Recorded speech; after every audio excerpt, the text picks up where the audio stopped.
बच्चों, in this question we are given a metal crystallizes into two cubic phases, face-centered cubic and body-centered cubic, whose unit cell lengths are 3.5 and 3 Armstrong respectively.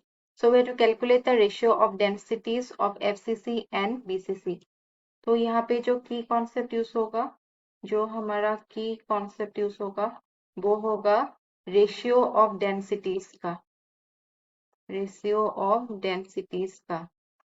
अभी density हम कैसे find करते हैं, जो हमारा formula है density find करने के लिए, वो क्या है? Density that is rho, it is given as Z into M divided by N A into A cube. Okay, so ये है हमारा फॉर्मूला। जेड क्या है?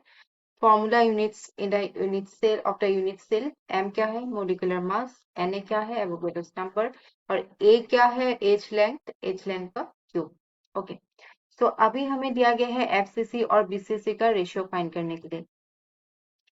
सो एफसीसी के लिए जो हमारा डेंसिटी होगा, तो एफसीसी के लिए जो डेंसिटी होगा वो होगा 4 इंटू एम, राइट। 4 क्या है? Number of unit sale. फिर यहाँ पे हमारा एन ए आता है और एज लेंथ हमें दिया गया है, ए हमें दिया गया है जो कि है 3.5 angstrom. Converting it into picometer, it will be 350 picometre.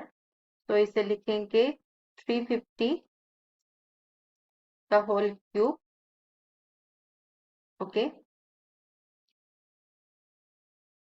And then for BCC अगर हम देखें, it will be 2 into m divided by na into, यहाँ पे a का वैल्यू दिया था कितना? 3 angstrom, 3 angstrom, so it will be equal to 300 picometer, 300 का क्यूब। so अभी हमें इन लोगों का डेंसिटी देखना है, ratio, right. so we'll do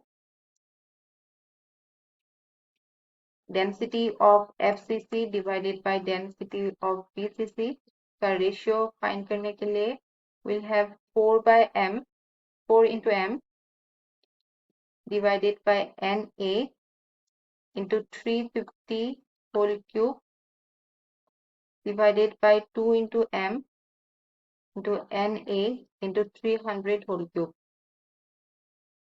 okay, तो यहाँ पे हम क्या करेंगे, जो Na है वो कैंसिल हो जाएगा, जो हमारा यहाँ पे m है वो भी कैंसिल होगा, और it will be equal to 4 divided by 350 का होल क्यूब, एंड नीचे में होगा 2 डिवाइडेड बाय 300 का होल क्यूब।